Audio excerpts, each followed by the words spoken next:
Why did you get banned? Why did you go to jail? I'm fully aware that I would not have been banned or cancelled if I wasn't Andrew's brother. If I had played things my way, me and Andrew would probably be back in jail. I jumped off the rock. I'm not scared of jail. You want to send me back? Good, because if you send me back, you're now going to have to explain to the world why. Can they even do that? Like, what is the crime? Every story, all the girls, it's only towards Andrew. They don't care about the truth. They just want to spin some negative story. They wanted the Tate brothers in jail. It's us against the world.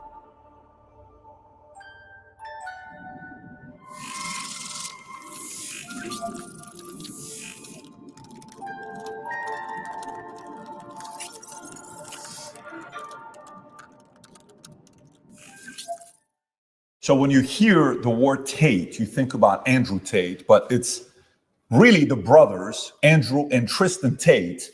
And when I think about Tristan Tate, I told him earlier, I said, you could have gone a completely different route. The guy looks like a Hollywood star. He looks like a movie star. He looks like he could have played James Bond. Maybe they should even consider him for James. I know they just made the announcement. He looks like a real James Bond, dresses like one, has the personality of one.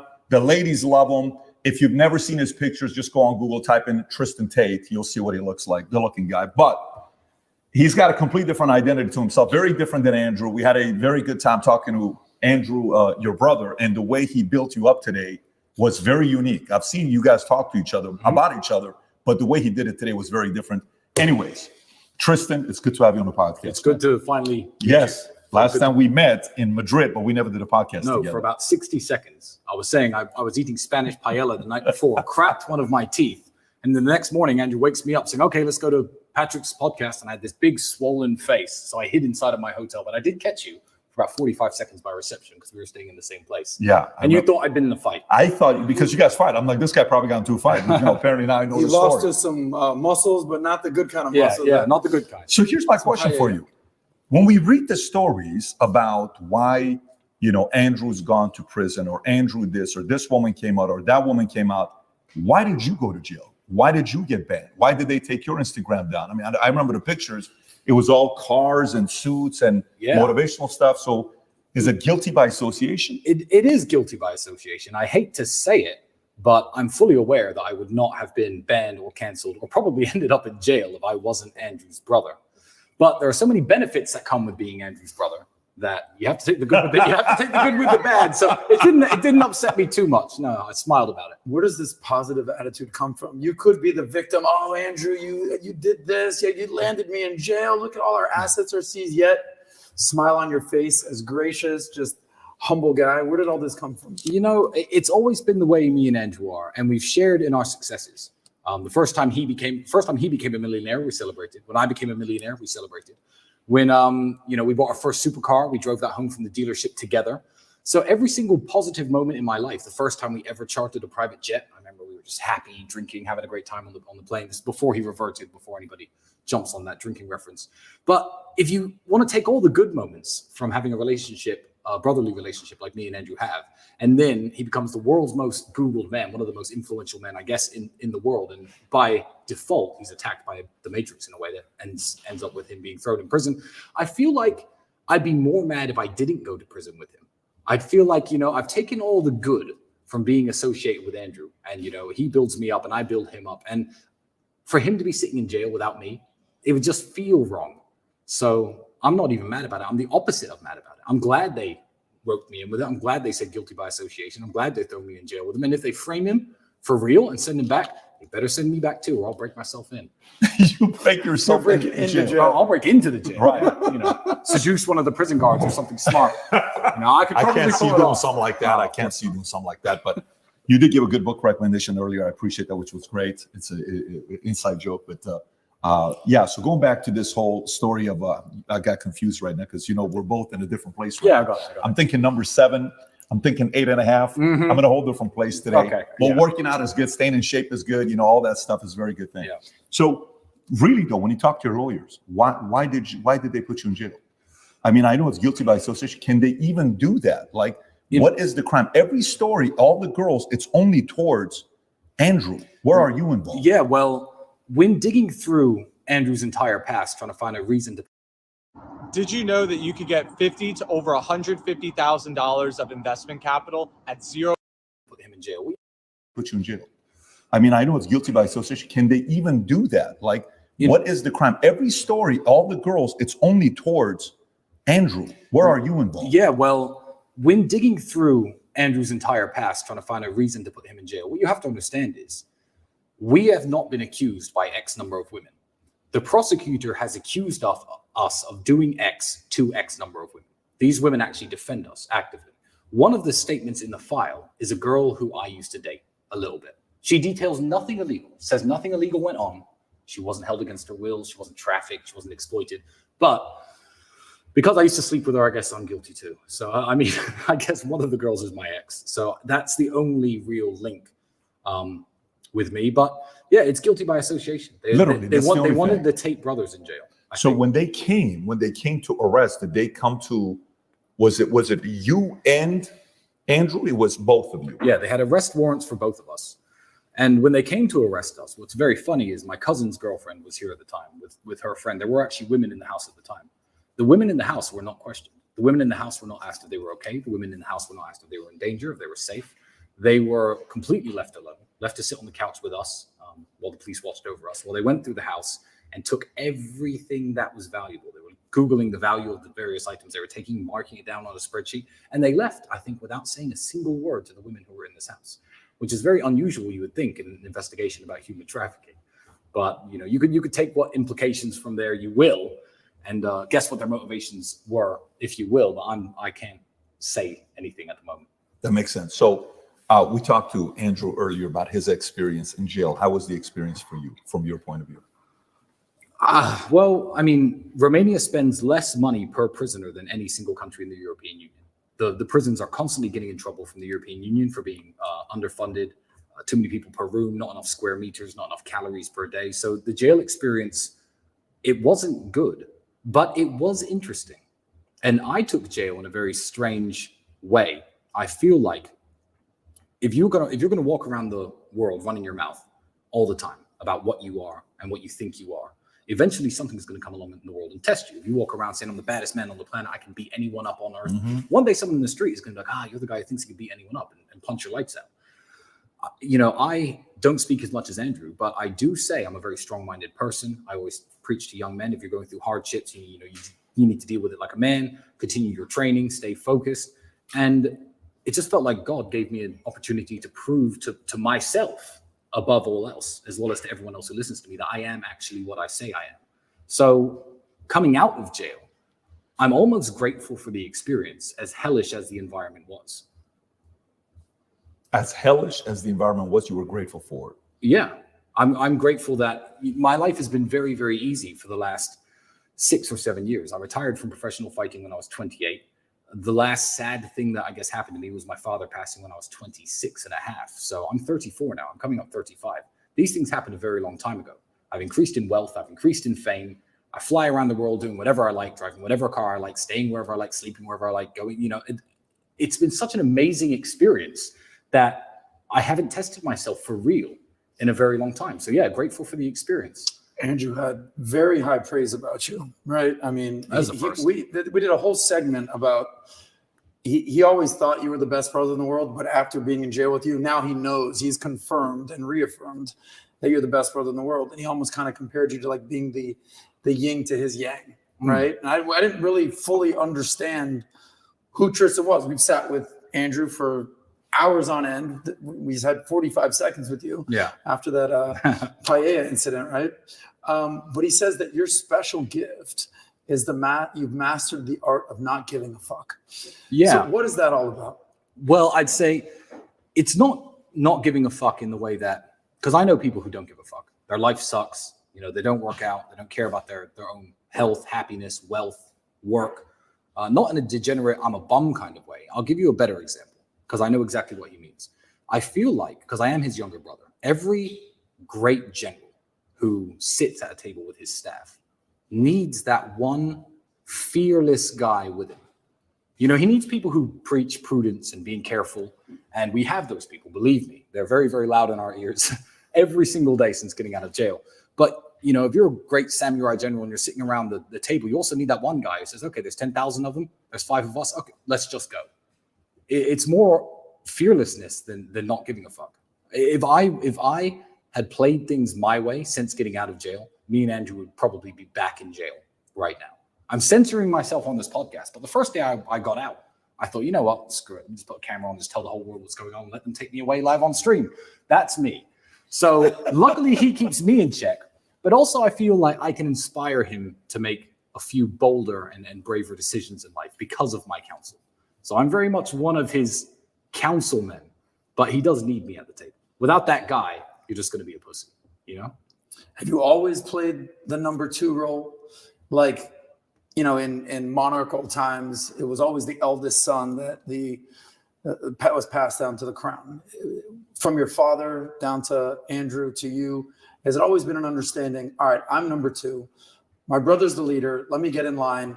Let's crush it. You know what? I don't feel it's necessarily like that. I feel it's more that I know what his strengths are, and I'm there to compensate for his weaknesses. He knows what my strengths are, and I'm there to compensate for his weaknesses. So who's the leader and who's not all depends on the situation that we're in. Certainly me and Andrew have been a team a very long time, and we made a lot of money before we ever blew up on the internet. Our relationship was a lot more equal then, but Andrew is the famous one. I'm fully aware that he's the guy who will go in front of the camera and say the types of things or voice his opinions in a way that garner infamy and fame. And I've blown up alongside him. Mm-hmm. So, you know, part of the price is going to jail. You know, they say that your ego is not your amigo.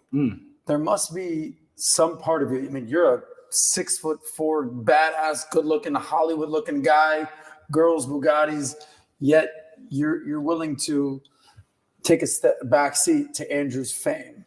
So you must have a big ego to be the place that you're in, but you also have to take a step back and say, all right, Andrew, you're the guy. How do you grapple with that? Well, yeah, with what we're doing now, Andrew's certainly the face of it, but he wanted to build this. This was never my intention. I thought, okay, you're going to make some money on the internet. That's cool, Andrew. You do that. I'll continue doing in fact, I'm going to interject with another story. There was a time when me and Andrew could barely pay the rent. He was training and he was fighting full time. He was a kickboxing one-time world champion, I think, at the time. And I was selling windows. I'm a great salesman. So I was bringing home 1,000 plus British pounds per week. He didn't tell you this story, did he? No. Hopefully he said he was a window He salesman. said he sold windows, but not the one you bring in. But he didn't say he was balling out, making 1,000 a week. No, I mean, that's not balling out. I think these 3 glasses of whiskey cost about 1,000. But I was making about 1,000 British pounds a week. Andrew had a previous sales experience. I was at the time working in sales, and Andrew was just living off his fight money. So I would come home every day. I say, I made this much sales, etc. I'll pay the rent. You keep fighting, because I was helping to support his kickboxing career. One day, Andrew looks at me and he says, you know what, Tristan, I'm just going to start selling for the same company you're selling for. We could bring $2,000-$3,000 into the house a week. We'll have a good life. We'll make money. And I said, Andrew, no, you can't do that. You can't do that, because if you are spending all your time chasing sales leads and knocking on people's doors like I am, then you're never going to find the time to discover something better, to discover something that's going to take us out of this crappy apartment. It's going to take us out of this crappy life.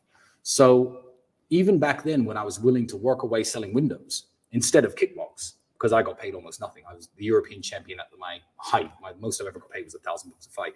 I knew that wasn't the financially viable option for me. I was willing to sell windows to let Andrew continue to have time to train, but also have time to think. So now everyone's like, oh, well, he's the face of this online persona, and, you know, you guys make a lot of money for it. I'm like, I'm fine behind the scenes. I'm perfectly happy. I'm not missing anything from my life with my 2 million Twitter followers. I need 6.8 million to fulfill. You know, people will often try to, I guess, pit me against Andrew, which is the stupidest idea in the world. But they'll say stupid things to me like, your brother's more famous than you. And I'll say, yeah, my brother's more famous than you. Like, what's the big deal? If your brother were Mike Tyson, for example, and someone said your brother's a better boxer than you, you'd be like, yeah, my brother's Mike Tyson. What you know, it's this strange type of jealousy and envy that I think a lot of men can't cope with, that makes them drag each other down like crabs in a bucket. If my brother became, a billionaire, the world's richest man, and I had to stay at this level, I'd be like, yeah, my brother's the world's richest man. I'd be proud of him. And I don't see anything wrong with that.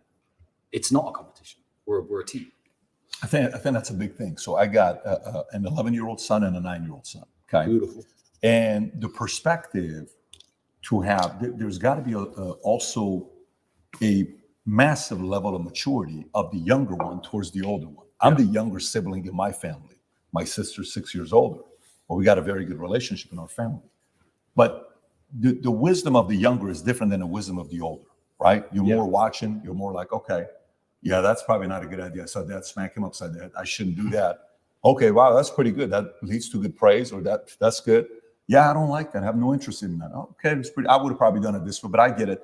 So you have a different optic, right, to see different things. At what point was it when you're coming up and you guys you were talking outside and you're like, hey, we're so competitive that, hey, 6 years ago, the whole prank concept, we no longer do pranks, all this. We're a big prank family ourselves. When was it, and even maybe from your pops, did Dad drive you guys to compete against each other, or did Dad drive you guys to compete against the world? What was his selling point to the two of you? I don't think it's something that we learned from my father. Okay. My father didn't have a brother or another guy in his life who were close like me and Andrew. I think it's something that happened organically. And it's not so much competition against each other in terms of what I can do and he can. It's more like, how much am I going to contribute to the team that you don't? So a perfect example, this house is set up literally perfect for it. I'll come down in the morning, 7 a.m. Andrew's at his laptop. We'll go there's an exercise we hate doing. You put 30 kilograms on a burpee bar, on a weight bar. You do a burpee, lift it above your head, and you do 150 times. It's tiring, it's horrible. So I'll do them and I'll say, Andrew, you're a pussy. Why haven't you done them yet? Then he'll do them. And then I'll go do them again, just because I know if I do them, he has to do them. That's not, people can see it as two men competing against each other, or you can see it as two men within the same house getting stronger and pushing each other to become stronger. When we're racing around racetracks, we're both, I guess, professionally trained drivers. We have lots of track experience, lots of road experience. The fact that he will drive faster than me will inspire me to do better in myself. Then me and my brother as a team are better drivers. It's not two men competing against each other. It's us against the world, but that's something that happened very organically. And he's always been the better kickboxer. I'm bigger maybe I'm probably fatter, but I've certainly got more muscle as well. But people see me smash the pads, and amateurs, like a girl I knew once said, "Oh wow, you hit the pad so hard. Can you beat Andrew in a fight?" I'm like, no. When I try to punch Andrew, I punch nothing. I hit air, and he ends up counter punching. So he's always been the better kickboxer. But I could take that and be like, you know what? Good. He's the 4-time world champion. Good. That's my brother, and just be proud. It's us against the world. So that wasn't pops. That was more you guys. Yeah, it was us. It wasn't my anything my father naturally instilled. I mean, he certainly wouldn't let us fight and argue with each other. He had some unconventional punishments. If we were ever arguing, he'd lock us in a cupboard together to sit there and stare at each other. He told us that story. He told you that story. Just so there we go. That way you know it's true. When you're sitting staring at your brother because you guys were acting up and fighting or whatever, you might want to implement this for Dylan and Tico if you always see this. It works. You're staring at each other. Yeah. What did you learn about your brother at that point? What do you think he learned about you? Just sitting staring for hours on end as a punishment. I think you just realize that the conflict has no benefit. You're going to end up standing in that cupboard. That's the payoff for your conflict. There's no victory competing against your brother.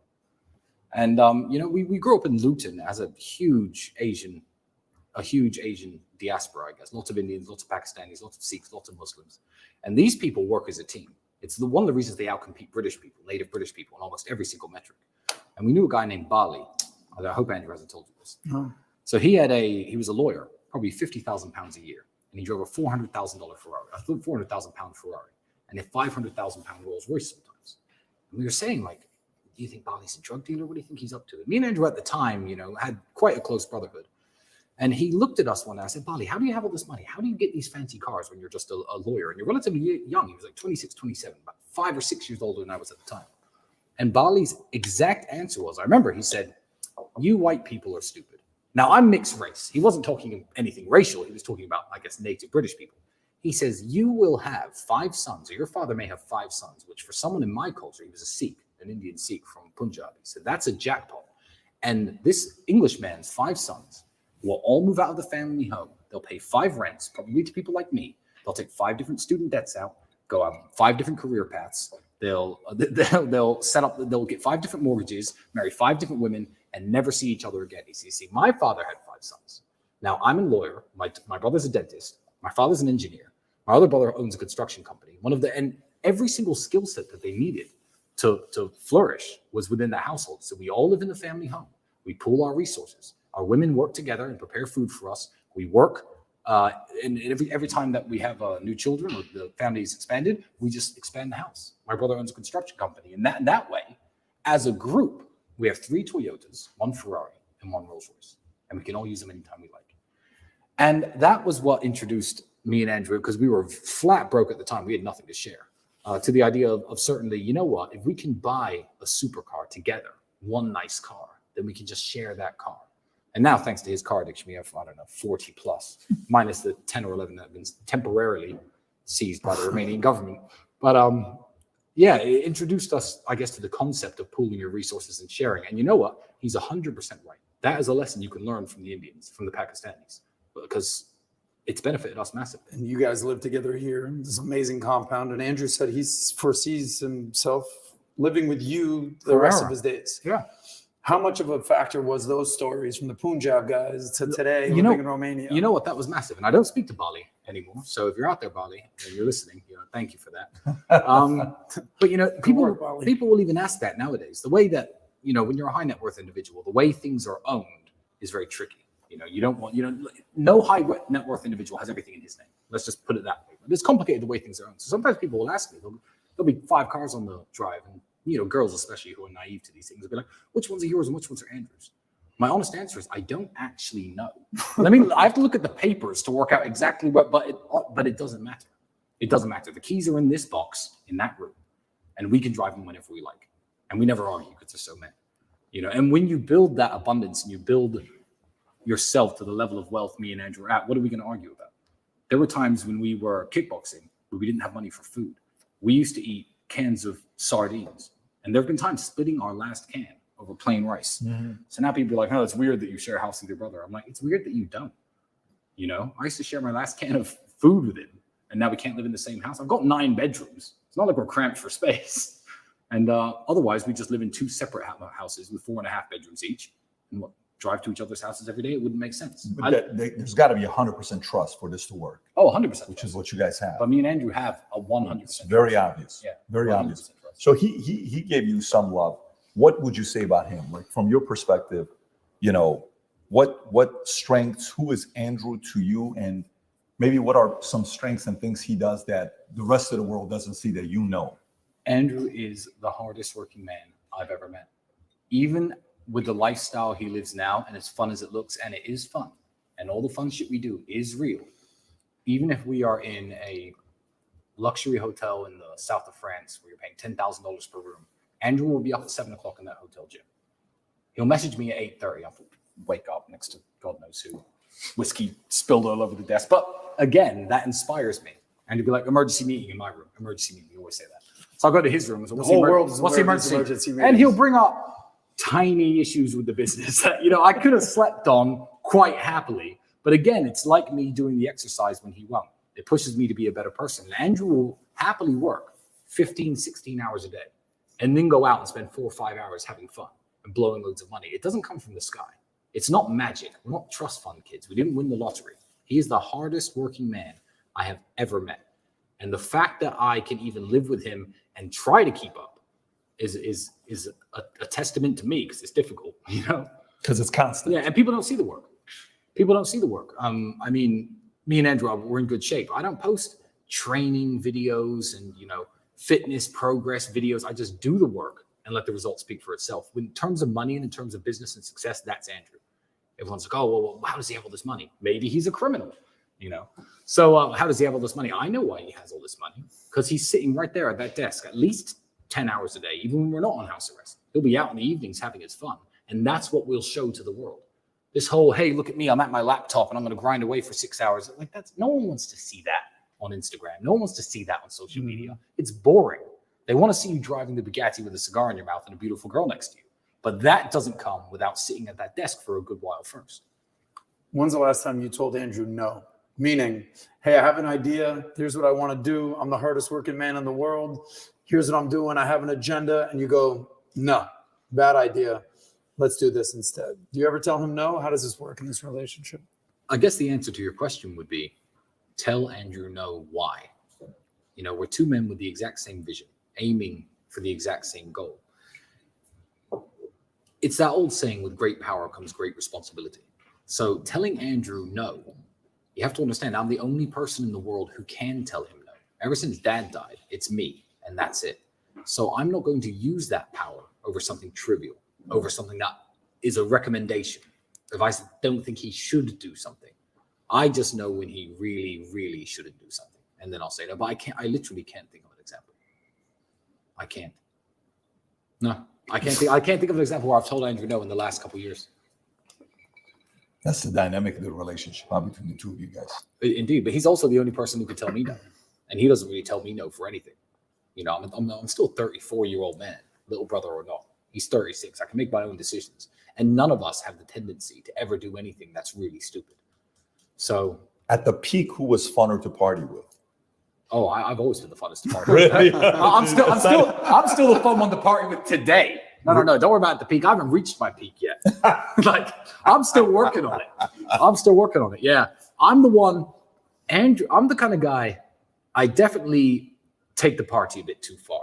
I'll give you an example. We'll go out to the club. There's 5 guys, 15 girls. We're all having fun. We're all partying, etc. We'll come home. Andrew will be like, okay, well, this is the girl I'm with. I'm going to go to bed. It's 3 a.m. I know I could go to bed with one of these women at any one time. Back in my party days, I've calmed down a bit on the womanizing. I really have. And he'll be in bed at 3. I'll still stay up till 6 drinking with the guys because I think, let me squeeze the maximum amount of fun out of this night as possible. So obviously it gets ruined when it gets to 6 o'clock and the girl I like is now asleep or home. And it's like, oh, wait, well, you know, I definitely messed that one up. But I'll certainly try to have as much fun as possible. And it comes back to bite me sometimes. But when's the last time you partied? You've been in jail. You haven't had one day of freedom this year. No. Right? You guys are known as these kickboxing, badass, womanizing party guys. But Andrew's been very subdued. He's converted to Islam. He's not drinking. No, he doesn't drink anymore. When's the last time that you had a fun night out on the town? A fun night out on the town, I don't know. But I had a fun night right here in my house when my camera guy showed up. I'm going to say his name. His name's Bailey. I'm going to say it. I don't care if he wants to say. He can't censor out. Don't give him editorial control. So he got here. I thought, you know what? Bailey's here. That's something new. You know, I've been locked in jail now. I'm on house arrest. Let's open a bottle of champagne. Don't worry, Bailey. Just one. 4 bottles of champagne later. And Bailey's like wishing for death. I'm like, you know, okay, fine. I'll let him go to sleep. But we stayed up all night talking politics, history, very, very interesting things, along with my coach, my physiotherapist, Alex, who hates drinking, by the way, but he'll partake sometimes. And, you know, it was just 3 guys together talking about, I feel like it's the way things should be and the way things certainly were before mobile phones. Nowadays, everyone's too connected digitally. They speak to each other online too much. Everyone WhatsApps each other, checks on their friends that way. I like sitting around with my friends and just drinking and talking and having a good time and learning new things from them and telling them new things that they don't know. I find that to be incredibly fulfilling. So you were saying interests. You said cutters. You collect cutters and all this stuff. I collect cigar lighters and cigar accessories. I'm a nerd about my cigars. I'm a real nerd about it. I tried my first cigar when I was 28. And now that I smoke a lot of cigars, people will accuse me of saying, oh, well, you try to teach values, but you encourage smoking. I don't encourage smoking. These are bad for you. But if you do them, train really hard in the gym, get as fit and strong as possible, at least try to compensate the damage. But yeah, I'm a nerd about my cigars. I smoked my first one when I was 28. I had a car crash, which stopped me from professionally fighting. I had some surgery just a year and a half ago to fix all that damage finally. But I thought, I can't fight anymore. I've always thought cigars looked cool. I'd never smoked a cigarette or any kind of tobacco product up until that point. And I walked into the cigar lounge. I thought, oh, yeah, this big Cuban cigar. Let me buy one of these. I had some money even back then when I was 28. And I got this cigar. Got about halfway through and my head was spinning. I don't know how I drove home. I felt horrible. But yeah, now I smoke 2-3 cigars a day sometimes. Some days I'll go without smoking. But the accessories are what make it cool. You know, even here on the table, these have been here since your podcast with Andrew. But it's the lighters I like, the cutters I like. I'm a real nerd about it. Before going out, I'll pack my cigar cases, etc., ready for the club. Yeah. What's your preference? Like, what do you go to? What's your go-to cigar? Cigar? My favorite cigar is actually, so you have to liken them to champagne because most people won't know what we're talking about if we do cigars. So I'm going to make it more interesting. People who don't know champagne will say, yeah, give me some Dom Perignon every single time. I don't even like champagne. I don't like any champagne. But there are old Frenchmen who know that there's a Veuve Clicquot bottle that's better than the Dom Perignon if it's the right year, etc. So with cigars, everyone goes Cohiba. When you can buy Cubans when you're outside the United States, Cohiba is the Dom Perignon of cigars. It's got the yellow label. Everyone likes Cohibas. But this is not my favorite brand of cigar. But my favorite is H. Upmann. Now they have SGU put me in the best position to become a doctor. I wouldn't change my experience for the world. a European name in the United States. Cohiba is the Dom Perignon of cigars. It's got the yellow label. Everyone likes Cohibas. But this is not my favorite brand of cigar. But my favorite is H. Upmann. Now, they have a European name, even though they're Cuban, because a German businessman started that company in 1848. Cohiba was founded in 1966. It has much more history behind the brand, a much better quality cigar in terms of build and flavor, and they're about half the price. But me smoking H. Upmann's is not a budgetary decision. I mean, I'll buy cigars from the 1950s and smoke $6,000, $7,000 cigars just because I enjoy them. But H. Upmann are by far the best brand, hands down. Can I give a quick shout out real quick? Sure. I only smoke cigars with two people. Their last name is either Tate or Sapala. Okay. So shout out to Matt Sapala, by the way. If you're watching this, you're going to love this. Yeah. The finest of gentlemen, the Tates and the Sapala. That's it. That's a quick shout out. I very rarely smoke cigars, but if I do, it's with the Tate. Well, actually, Matt Sapala did a Minnect call with Andrew right? last time, I think, using Minnect. Yeah. And had a good conversation together. So going back to you, spiritually, Tate comes out, Andrew comes out recently announcing he's a Muslim. Yeah. Right. But in the podcast with us, he said, you're still a Christian. Yes. What is that conversation like between the two of you? Well, you have to understand, if you are a fan of Andrew who watches him on the internet, he's converted to Islam. That's sudden. It wasn't sudden. It was a journey that I saw him go on, which certainly lasted at least 10, 11 months up into the day he reverted, according to Muslims. I'll use the proper terminology. Up until the day he reverted.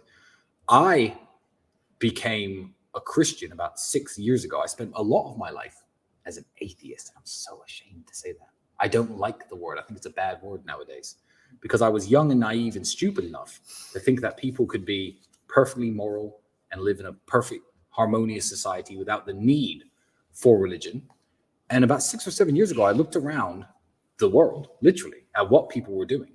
The massive fetishization, I'll call it, of abortion, the degeneracy in society. And everyone's an atheist. I thought, are these my people? And I was living in Romania, the most Orthodox Christian country in the world. My daughter's maternal grandfather is actually an Orthodox Christian priest. And I picked up the Bible again, and I read it from cover to cover, front to back. Mm-hmm. And that was 6 years ago when I became a Christian. Now, ever since Andrew's reversion, I have not spoken about my religious beliefs because there are teams on Twitter. So you guys get the exclusive. There are literally warring tribes on Twitter of Christian trolls, let's call them, and Muslim trolls, all fighting for my soul. Tristan, what do you believe in? Tristan, and I haven't mentioned my religion ever since Andrew's reversion to Islam. So there are people who think I'm a Muslim. There are people who know I'm a Christian. But for me, the values that are shared between the two faiths are both contrary to everything what Andrew would call the matrix is trying to shove down young people's throats and trying to program people to believe. I think the days of Christians and Muslims murdering each other in crusades and trying to take the holy city of Jerusalem, etc., are over. I think that there are ideological differences, and there are ignorant Christians who will be like, "Oh yeah, but Islam's a fake religion." But then there are ignorant Muslims who will say, "Oh, Christianity is a fake religion." Good, you're supposed to think that. They're different religions, and they do teach different things. They have different messengers, and they have slightly different messages. But as a whole, I'm perfectly happy living in a house when my brother is a Muslim, because 1, I respect his decision. 2, I understand why he reverted. 3, I understand that we have a common enemy we have an enemy in common, and we have the exact same goals. I feel like the religions now should be closer than ever before. It's fine to say you believe things about God that I don't, and I believe things about God that you don't. But can we at least agree that this is wrong? And I feel like common ground would unite Christians and Muslims hand in hand if people were less standoffish. So I have no problem with my brother being a Muslim. He's quit drinking. I have lost my drinking partner. And the only reason I'm actually talking to you about religion and answering these questions, because I kept it very close to my heart and I haven't spoken to anybody about it, is because I am publicly drinking whiskey. Well, So- if you need a new drinking partner, Tristan, I can help you out here. Absolutely. So can And you're Jewish? Yes, There we most go. of the time. Muslims refer to Christians and Jews as people of the book. And you have to understand that Muslims hold Christians in very high regard. So I've read, even since getting out of jail, I've read 4 books on Islam since getting out of jail. And I was actually quizzed by a Muslim scholar who lives in the United Arab Emirates. He said, Tristan, are you ever going to revert to Islam? And I said to him, reversion or conversion to any religion, I don't believe it's something that you do.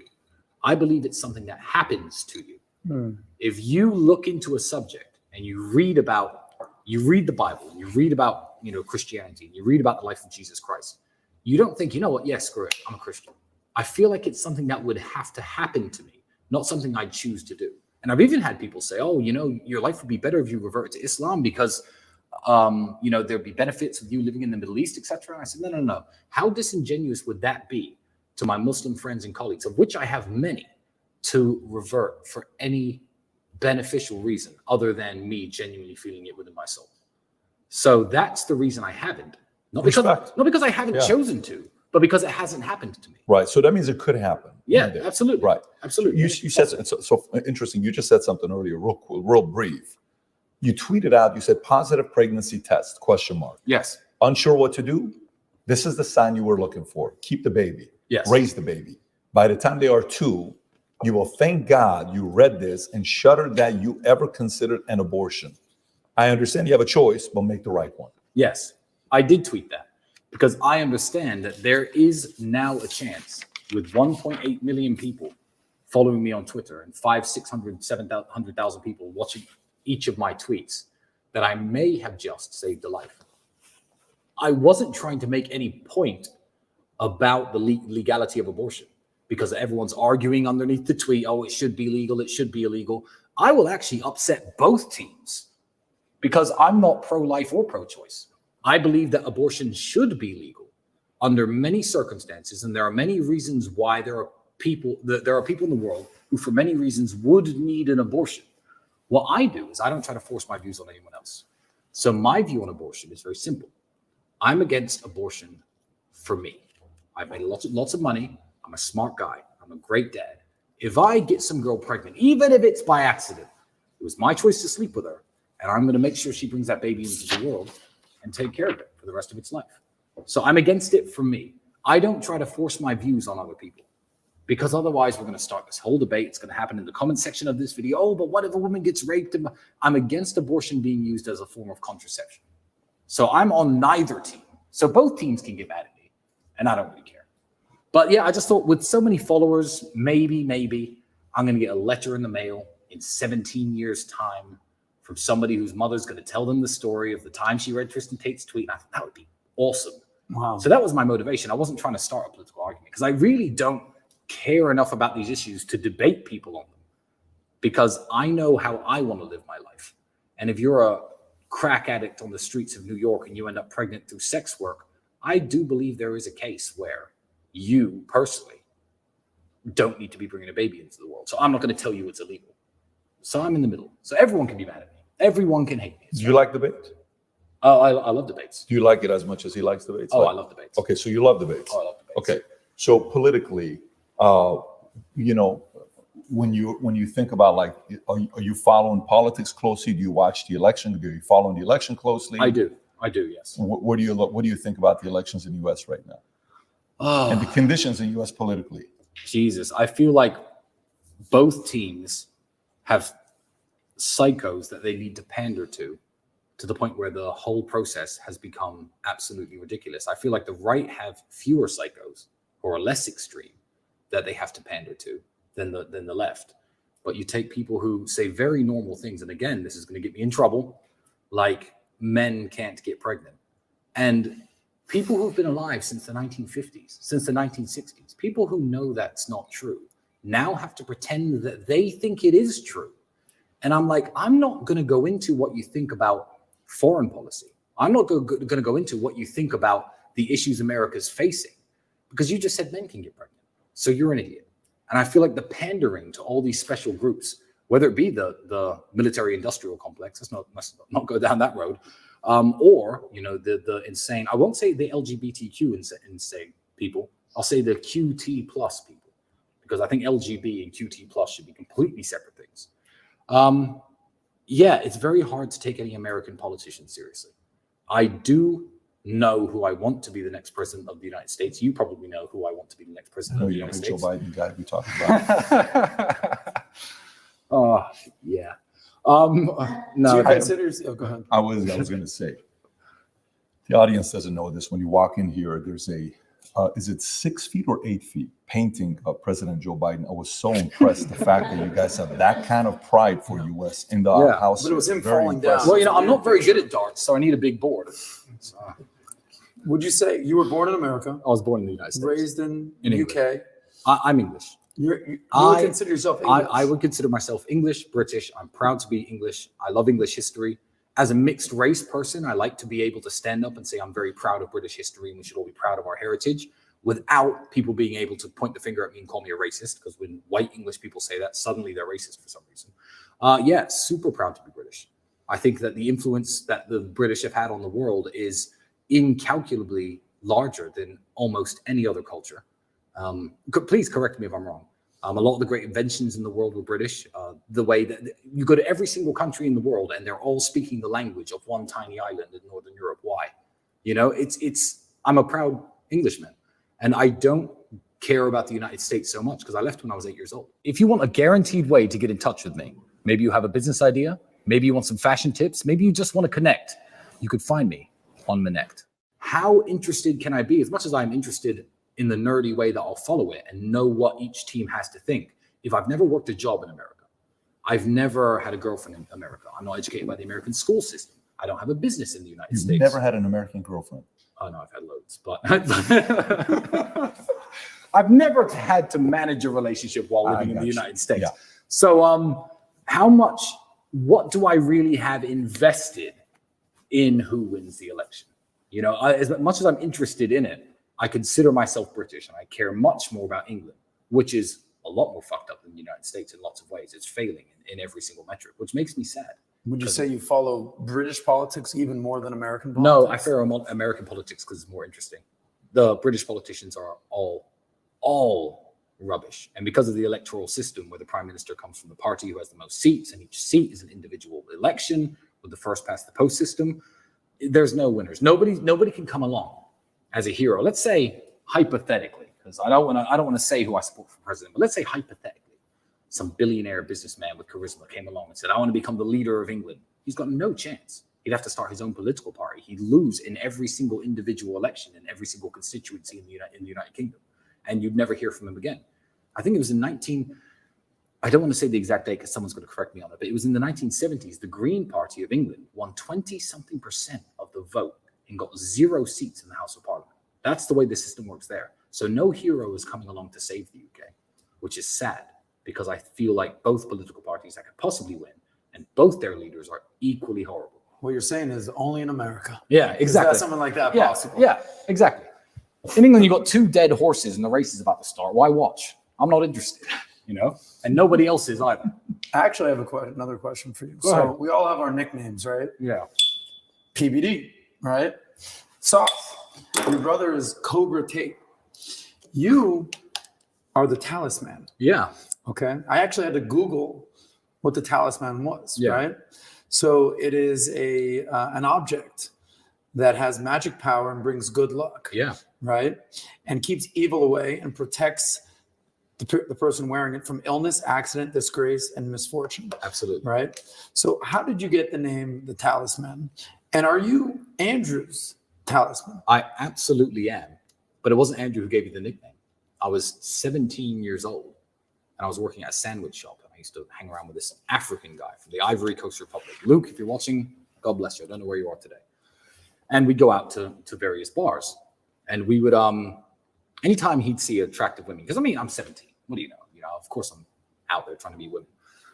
And every time there was a group of attractive women, I'd go over and approach them. And how smooth can a 17-year-old be? But, girls tended to like me. And he called me his talisman. I don't know if it was his lack of English that made him use the word talisman instead of good luck charm. But he would always call me his talisman. And it was the talisman. And that stuck. And then I needed a fight name, and it was Tristan the Talisman Tate. And I feel like if you are my friend, if I truly care about you, whether you are pursuing a new goal in business, whether you are attacked on the street, having me by your side I'm a good person to have by your side. And I've proven that hundreds of times to every single person who I hold dear. So I like that name because it suits who I am. I say that in every single photo, if you see me and Andrew together, I'm always walking behind him. And believe me, I'll hit someone faster than the bodyguards with us will. I'm that guy. So I like the nickname, and I think it suits me very well. So you're Andrew's talisman. Yeah. Well, then how would you be worse off? Anything you want to do in life, how would you be worse off if I was fully invested in the idea that you had and I was on your side 100%? How would I make you worse off? So I feel like that I'm a very well-rounded person. And it's not just for Andrew, it's for anybody I choose to associate with or anybody I choose to do business with. So we'll protect, or, certainly 5 years ago when I was a bit more wild, if you wanted to go out womanizing, pretty good at that too. So I bring you some luck in that department. Sign right here. So yeah. No. Retire from that. Who's your talisman? In what business? It varies because Life. The hardest thing to find in life is a flag carrier.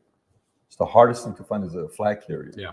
Flag carrier. You find a flag carrier that's fully with you, and then the time span of how long that person is going to be with you. If you look at Elon Musk right now, who's his talisman? One phone call away from David Sachs. David Sachs, things get done. The guy's a doer. Yeah, good point. It's a very. What do you think about Musk, by the way? What he's doing with Twitter? Love him. I absolutely love Elon Musk, and I shut down any criticism I see of him online because I don't think almost anybody is in a position to criticize Elon Musk. I'll give you an example. Elon Musk was dating that singer Grimes, whatever her name is.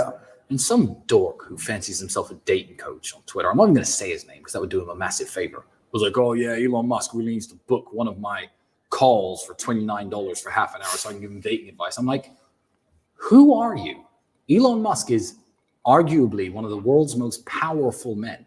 He has the power to send things into space and bring them back. One of the first independent human to ever have that power outside of being a government. He's insanely intelligent.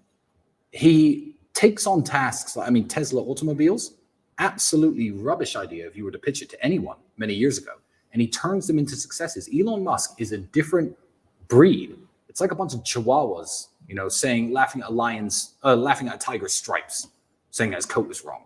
Like, who are you to criticize him in any way? He doesn't need your dating advice. The man's got 10 kids. 9, rest in peace. And that must have been hard for him. God bless. But how are you, some dork on the internet, going to criticize him in any way? Who is going to give a fuck about you 50 years from now, 100 years from now, 300 years from now? If Elon Musk keeps going the trajectory that he is going, he will be one of the most remembered people of our entire generation. Yeah, Barack Obama was the first black president of a country that used to be called the United States. Now West China. No, I'm joking. But in 500 years' time, 1,000 years' time, the guy who revolutionized space travel and took us from a single planet. Wow. Yeah, from a single planet species to a multi-planetary species. His name's going to be in the history books. No question. Long after everyone else's. So I don't even like anyone criticizing him in any way. So if you have anything bad to say about Elon Musk, go ahead, read your 7 things you don't like about Musk. Yeah, so here, Elon, number one. No, we're on the team Elon Musk camp. But I will say this. I didn't get a chance to ask your brother this, but since Twitter is the only platform you and your brother are allowed on. Yes. Right. What he's done for free speech is he's incredible. And he's also a customer service representative. Yeah. It's very interesting. Your brother tweeted back to Elon. Elon tweeted famously, I think I'm going to remove accounts that are inactive or aren't tweeting anymore. Yeah. And your brother didn't bash him, said, great idea, Elon. Yep. But it is. I have a suggestion. My father passed away, 7 years ago? Maybe 8. 8 years ago. I still read his tweets all the time. I would really appreciate if he would keep his account active. Yeah. As of today, I think his account is still active. It is still active. So Thoughts on that? The fact that Elon Musk possibly read your brother's tweet. Well, he's liked kept it active. Well, he's liked some of Andrew's tweets before, but you have to understand, and I fully understand. I don't have an ego. I fully understand. If you don't know me and you've never met me, and you listen to what the prosecution service of Romania is saying about me, even if you like me and even if you don't believe it, the smart choice is wait for it to be proven bullshit before interacting with me. You know, because an association, I would not want to be associated with somebody who was a human trafficker. I wouldn't. So I get it. If someone doesn't actually know me and they're like, oh, well, let me distance myself from Tate right now. Yeah, it's sad. And yeah, most people who have their bullshit detector switched on can know what's happening to me and why, or to Andrew and why. But he's liked some of Andrew's tweets, but he doesn't follow us and he doesn't interact with us besides those likes. And I completely understand the decision. Because what if tomorrow photos of a room behind that room come out with chains and mattresses where people were kidnapped and kept, you know, the kind of evidence you'd expect in a case like this. You know, what if that comes out? Yeah, I saw none of that, by the way. Oh, you know, you have to type in the special code on it. But anyway, so yeah, no, Elon is a wonderful guy, and I think he's kept Andrew's account up on purpose. If I could give Elon one piece of advice, I've actually criticized people for giving Elon advice, but there is one thing that he did that I think he could have done better. Hear me out.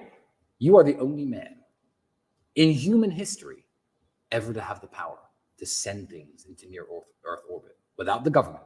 It's just you. If you send something up that people don't like, who has to take it down? The Russian government, the United States government. I get that he sent a Tesla. I get it. But I have criticized him on this before. I would send a statue of myself saying Elon owns space. And I publish its coordinates every day on a website so people on their telescopes could look, with a giant statue of myself that will be up there forever. Longer than humans will live on the earth, that will be up there. That is Because hilarious. who's going to take it down? If you troll the American government with that statue into sending up a giant satellite with a net to bring down your Elon owns space statue, that's a double win. So I get that he sent the Tesla, but if I could give him one piece of advice, just one, send a statue of He's yourself. capable enough of doing it, by the way. You know what? And you don't even have to reply to this podcast, Elon, but if you do it, I will donate $1 million to a charity of your choice. I promise. I absolutely promise. If he sends a statue into space saying Elon owns space and has it on a live feed, I will donate $1 million to any charity. That's not even criticism. That's just friendly advice. That's Elon's more mature than me, and I'm childish, and I would have done something more childish. So it's not even advice. It's me admitting that I'm a bit of a little kid about things sometimes. And yeah, I'm pettier than Elon, I guess. So it's not advice in the positive at all. But that's what I would have done differently. He is capable of doing something like that. I know. If there's a guy that would do it, it's probably him. I know. That would do it. And I That would hope do he it. does. Were you here when BBC came here? I was here. How was that experience? I know they were very friendly, and you guys checked them on their vaccines and masks and everything. But how was that entire experience from your optics? I love that people underestimate both my brother and myself. They see a bunch of money and they see fast cars. I don't know how they think I got it. I don't know if they think I'm a thug, a criminal, a trust fund kid. I've heard all the theories, but nobody actually understands that Andrew and I are very intelligent people. I don't know why. The people who hate us assume that we're dumb. Oh, they're kickboxing. They got punched in the head a few times. They're probably thugs. They have no idea. That woman was totally unprepared for who she sat down across from. She was unprepared. She could have done, I mean, I think you famously put out she did no more than 5 hours of research. I think less than that. But she could have sat and watched every single word Andrew has ever said and came with the same attacks and looked equally as stupid. I feel like the BBC know this. I don't think the BBC as an institution are as stupid as people are making them out to be. I think that the woman they sent, they knew was unprepared. They don't care how many views are on that video compared to all the other views they get. No one's watching the TV. No one who wants news goes home at 9 o'clock and turns on BBC anymore. It's all internet. It's all clicks. Tucker Carlson is wiping the floor with everybody at the moment, and God bless him, he's doing a wonderful thing. But they sent her like a lamb to the slaughter. I really believe that the top of the top BBC executives have to be smart enough to know that this woman was not an intellectual match for Andrew Tate. They must have known. They've seen his previous interviews, but this woman didn't know. And it was frankly embarrassing for her. I was standing right here on this balcony listening to the entire thing. It was happening right here. And I felt embarrassed for her. Yeah, clearly she had an agenda. Clearly they lost. What I thought was pretty pathetic is even if you have an agenda, even if you don't agree with the person, at the very least, shake the person's hand. Yeah. Why wouldn't she shake either of your guys' hands at the end of the interview? That's just low class. Yeah, it was. And it was the fact that if she had felt that she had got the better of him, she would have shaken his hand. She absolutely would. She clearly lost. Yes, because she shook his hand at the beginning. So, yeah. Let me ask you, so clear the air. If they're accusing you of they don't know how you make money, you guys run the real world. You guys run the war room. Justin Waller, who we were saying nice things about earlier. Shout out to Jay Waller. Nice things, He put out a tweet last week. I'm going to allow you to clarify. He said, last week I put out a challenge for any student of the real world to pay the next month's mortgage for their parent. Yes. He gave an example of a guy named Didar. So Didar, shout out to you, came through for his Mother Day. Could not be more proud of this young man. I know Cobra Tate and the Talisman would feel the same. So here you are changing actual people's lives, enabling young men to pay their parents' mortgage. Yes. What are you doing with the real world? What are you doing with the war room that's actually enabling people to help their family, to make money? And as a byproduct, obviously, you guys make money. Well, the real world I think it's almost a revolution in education, which is another reason why I think everyone wants Andrew to shut up. I feel like the traditional way, because you have to understand, universities have a monopoly on the borrowing credit of young people. An 18-year-old who wants to be a pilot cannot say, hey, bank, give me some money so I can take some flying lessons and get my pilot's license. They'll say, no, join the military or don't. He can't say, I've got a great business idea. Give me a loan. I'm going to start an ice cream store. Here's the business plan. They'll say, no. Hey, I want to study gender studies. Give me $100,000. Boom. They write the checks every single time. And the people you're learning from are not necessarily qualified to make you a better fit for the workforce. They're not necessarily qualified to teach you anything about how to make money, which used to be the end goal of university. I do not shit on university. My doctors went to university. My lawyers went to university. University is absolutely necessary in today's society. But telling every young person that that's the only path to success, the real world was founded on the principle that when me and Andrew were young, we had to jump through hoops to network with high-level people. My dad knew a rich chess player. This guy ran a kickboxing tournament. Okay, let me see if I can speak to him for 10 minutes after, see if I can learn anything. Now, $49 a month, you are in direct contact with millionaires who we've all verified. We verified them personally, people who have made millions of dollars in their industry, and they are going to teach you how they did it and what you should do if you wish to emulate them. So we're cutting out the middleman in a way. So it is absolutely wonderful. Do some people join the real world and just have it on their phone and think it's magic and think it's going to make them money and not make money? Perhaps. It's a resource like anything else, like a great book. But you have to put the time in, you have to learn the knowledge from it. And yeah, that guy paid his mother's mortgage payment. Respect. So what's the difference between the real world and the war room? The war room, you have to think of it more of as a private members network. Whereas the real world, nobody's vetted, nobody's kicked out. Anybody who wants to jump in at any point, man, woman, or child, of any age, can get inside and learn from the people who are professors in the war room, in the real world. And you see, I just mixed them up just there. Why the name's so similar? Whereas the war room is something very, very different. I'll let Andrew's probably given a description of the war room, and I feel like that will be adequate. So I'll leave it at that because I am just a war room member, like everybody else. I do not own the war room. So this whole time I thought you guys might have been 50-50 partners on all this. Is this all Andrew? Well, we're 50-50 partners on everything. You are? Yeah. If I went outside right now and I don't know, did anything that made money, it goes into the same banks. It goes into the same accounts. Anything any of us do goes into the same banks and the same accounts. And you know, when you're successful enough, that's hard to keep track of. It's not just one account with one number. It's all over the world. So all of our money is collective money. So it doesn't matter what he earns, what I earn, because it all goes into the same place. Good to know. War room and real world. Real world, yeah.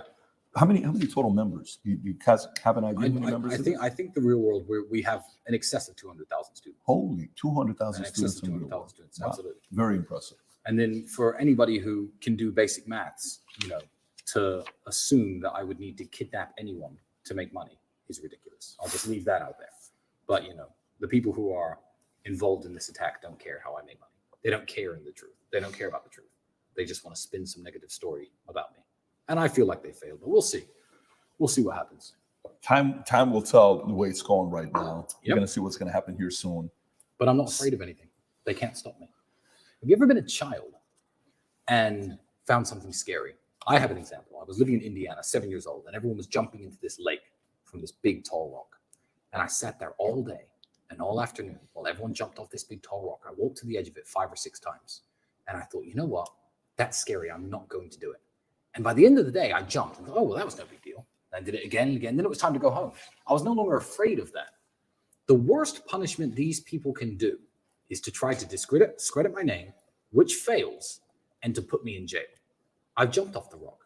I'm not scared of jail anymore. You want to send me back? Good. Because if you send me back, you're now going to have to explain to the world why. You're going to have to show the evidence this time. So you better prove it. You know, whether I get sent back or not, they're going to have to finally show their cards. They've been sitting here with a 7 and a 2. Well, I'm across them with aces, and there are aces all across the floor. And they've been chip leader. Electrolyte, instant hydration. Pushing their chips around. So you better prove it.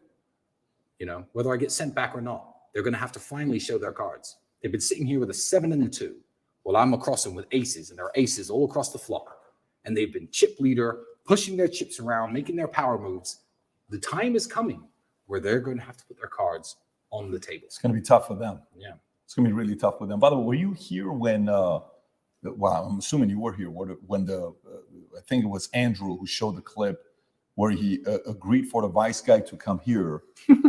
Is this a true story? Yeah. There was an event that the War Room held called The Test. Nobody knew why they were coming or what they were doing, and Andrew matched them up in a professional fight on no notice because everyone likes to talk big and say, I'm ready and I've been physically training, etc.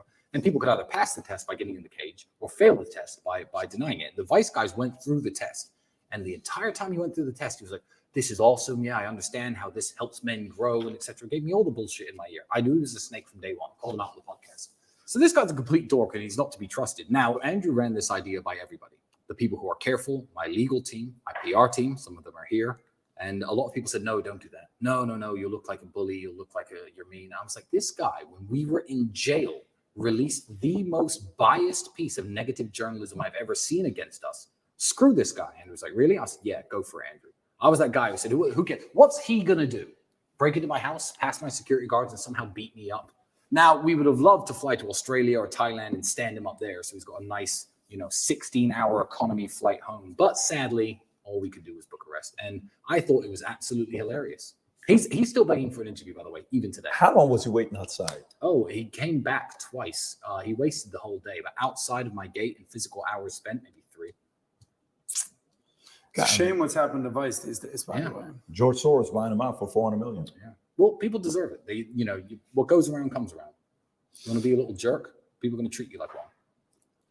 They certainly won't forget how you treated them. People will not forget. Oh, absolutely. They never do. Speaking of what goes around comes around, there's probably the 2 most famous brothers in the world these days. You get the Tate brothers. Yeah. And you get the Paul brothers. Mm-hmm. And there's been some beef, some words exchanged. Yeah. No love lost. I don't know. Certain people have said certain things about one another. Let's just say you're in a bar, there's no cameras, there's no judges, there's no rules. Tate brothers walk in the bar, Paul brothers walk in the bar. Who walks out? Me and my brother, every single time. But I understand that this question is phrased to hype the beef between us and the Paul brothers. I actually want to put one thing straight.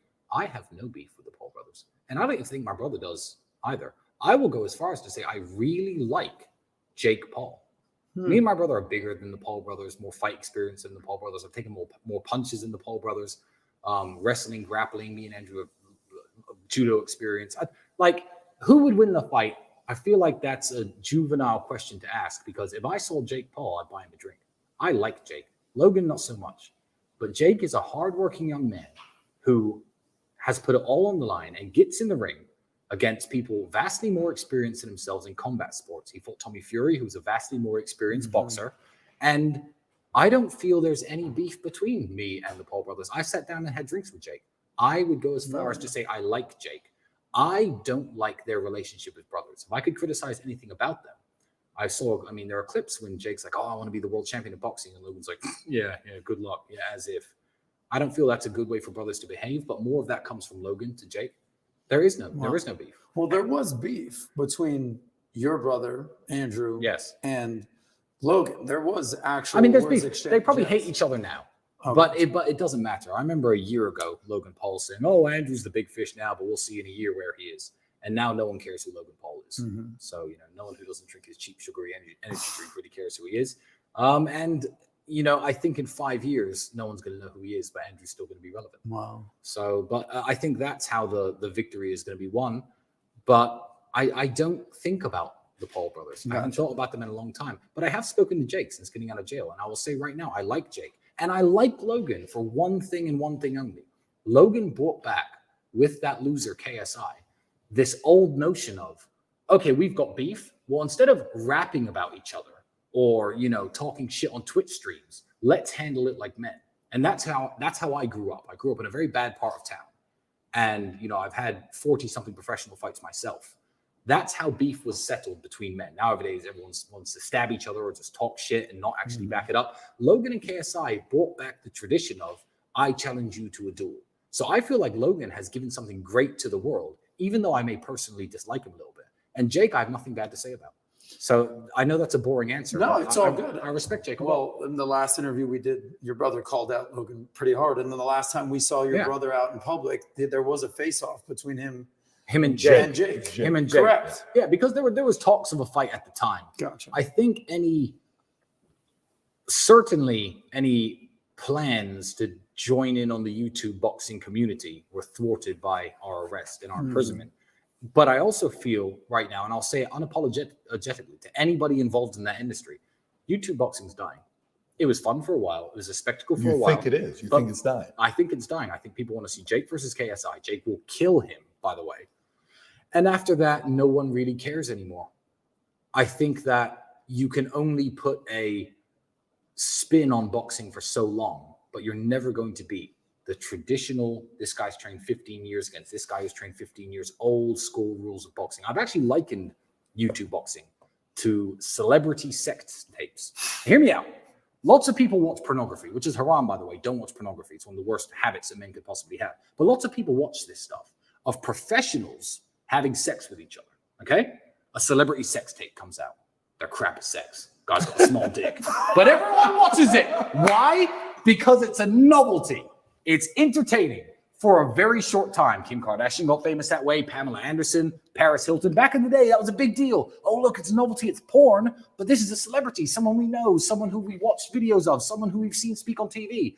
YouTube boxing had its big moment, like celebrity sex tapes had their big moment. And now people are bored of watching losers with small dicks and they want to see the guys with the big dicks fuck. So now I think people want to see real boxing again. And everyone's bored of this. Well, I know him a bit, so I'm going to watch two idiots elbow each other in the face because they don't know how to throw punches straight. Well, just so you know, right now, the moment Tommy Lee sees this, he's going to be very upset at you to say what you said about him, because when the sex tape with Tommy Lee and Pamela came out, I haven't seen it. Okay. I know, yeah, I haven't seen it. Tommy Lee has got a respect in the market. Tommy Lee Okay. is All he's a known commodity. So last thing. But does my analogy make sense? It's a funny analogy. And I think I made that up. No one else has ever said that. No, So that's a that's the Tristan first Tate I've heard. original thought. But I'm right. It's over. Everyone's bored. Sex tape. Yeah. So when this whole charade is done Yeah. and you and your brother are proven innocent Yes. and you're scot-free, Yes. walk us through what the future holds for the Tate The brothers. future holds more of the same. I feel like the days when me and Andrew were on a mission to get to the next step, we have to get here, we have to get here, we have to get here. That ended a while ago. And this case has now given us one more of those. We need to beat this. That's our next hurdle. But I'm more about trying to enjoy the steps than caring about what the next one is. I want to spend time with my daughter. I love being a dad. It's a wonderful experience. I'd love to have more kids.